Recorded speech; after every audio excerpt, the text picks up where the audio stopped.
ಒಂದು ದಿವಸ ಕತ್ತಿ ಹೊಡೆದ್ರಿ. ಆದ್ರೆ ಅನುಭವ ಮಂಟಪ ಒರಿಜಿನಲ್ ಎಲ್ಲಿತ್ತು, ಅದು ಇವತ್ತು ಯಾವ ಸ್ಥಿತಿ ಒಳಗಿದೆ? ಈಗ ಅದನ್ನು ವಕಫ್ ಆಗಿದೆ, ಪೀರ್ ಬಾಷಾ ದರ್ಗಾ ಆಗಿದೆ.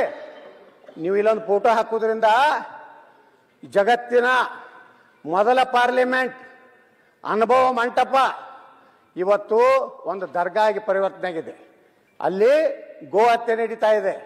ಅನುಭವ ಮಂಟಪ ನಮ್ಮ ಬಸವಣ್ಣವ್ರ ಬಗ್ಗೆ, ಅಲ್ಲಿದಿಂದ ಅಲ್ಲಂ ಪ್ರಭುಗಳ ಬಗ್ಗೆ, 770 ಶರಣರ ಬಗ್ಗೆ ಬಹಳಷ್ಟು ಚರ್ಚೆ ಮಾಡಿದ್ವಿ.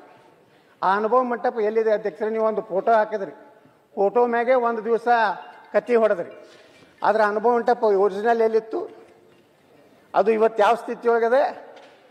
ಈಗ ಅದನ್ನು ವಕಫ್ ಆಗಿದೆ, ಪೀರ್ ಬಾಷಾ ದರ್ಗಾ ಆಗಿದೆ. ನೀವು ಇಲ್ಲೊಂದು ಫೋಟೋ ಹಾಕೋದ್ರಿಂದ ಜಗತ್ತಿನ ಮೊದಲ ಪಾರ್ಲಿಮೆಂಟ್ ಅನುಭವ ಮಂಟಪ